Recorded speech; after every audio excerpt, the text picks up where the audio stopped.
Fresh air పీల్చుకునే హక్కు ప్రతి ఒక్కరికి ఉంటుందండి. సో ఇక్కడికి వచ్చిన తర్వాత ఫ్రెష్ ఎయిర్ కానీ ప్రతిదీ కూడా ఎంత హాయిగా అనిపిస్తుందో.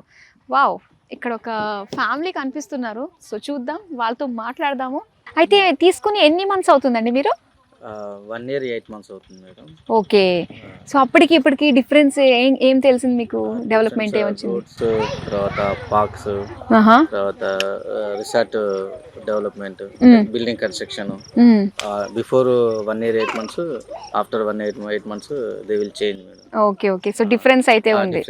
So once lemon tree resort ready అయిందంటే మాత్రం ఇంకా అసలు జనాలు పోటీ పడతారు ఇక్కడ రావడానికి. ఆ టైంలో మనకు అనిపిస్తుంది కదా, అబ్బా మనం తీసుకుని మంచి పని చేసాను రా బాబు అని చెప్పి. అంటే ముందు ఇంకా డెవలప్మెంట్ అయ్యి అందరికి అందుబాటులోకి వస్తే ఇంకా హ్యాపీ. అవునవును, మీ పిల్లలు మాత్రం బాగా ఎంజాయ్ చేస్తారండి, అందులో డౌట్ లేదు. వాళ్ళు మమ్మీ ప్రతిసారి ఇక్కడికి వెళ్దాం, హాలిడే వచ్చిందా హాలిడే తీసుకున్నా వెళ్దాం అని చెప్పేసి రెడీగా చేస్తారు వాళ్ళు. First already they are doing enjoy. అవునవును, ఈ పార్క్ లోనే ఎంజాయ్ చేస్తున్నారు. సో వన్స్ రెడీ అయితే మాత్రం సూపర్. ఏం చెప్తారండి, చాలా మంది తీసుకుందామా వద్దా అని ఆలోచనలో ఉండే వాళ్ళకి ఆల్రెడీ తీసుకున్నారు, మీరు ఎక్స్పీరియన్స్ అయ్యారు, మీరు ఏం చెప్తారు? అంటే future investment is better. All middle class people, low cost and high investment in future. Super అండి, చాలా బాగా చెప్పారు ఒక మాటలోని. Thank you so much.